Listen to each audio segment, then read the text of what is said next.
Okay, one more question about the skincare. There are preservatives in the skincare.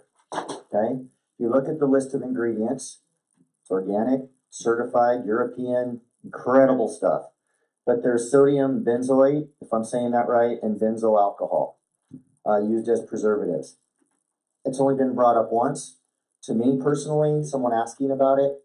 And I know for me personally, I understand the need for a preservative. I'd rather put something safe on my face and, than something rancid on my face, let alone on this head of mine. But I wanted to ask John, like, why are those used, and what can you tell us about the two preservatives that Neolite chose for their organic skincare line? First of all, Nutriance is organic, which means that it doesn't have a lot of any essential synthetics in there, and that everything, because it's organic, is very sensitive to the things that happen in biology. Everything wants to sort of degrade, if you will. So organic materials are highly susceptible to the actions of microbials, bacteria, and molds and things like that, more so than the synthetic stuff that you see out there.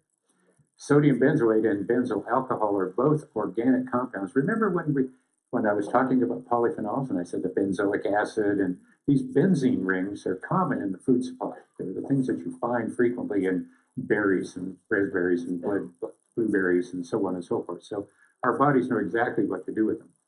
So it's exactly that benzyl molecule that comes from those polyphenol-rich fruits and vegetables that become the benzoate, the benzo portion of both of these. So you know what sodium is. It's sodium, right, Na. So the benzoate is when you take the benzoic acid and you react it with sodium, you neutralize it and it becomes a benzoate.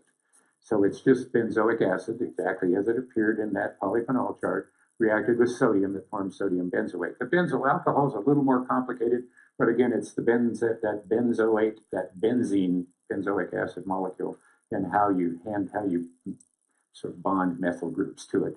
It gets a little more complicated.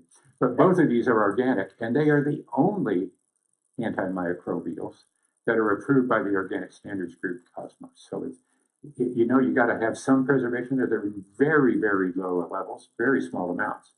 But you got to have some there, just because even after somebody gets the product home, there are going to be insults. Okay, an insult is where they leave the cap off and it's sitting on the counter, or they squirt too much in their hand and try to suck it back into the bottle.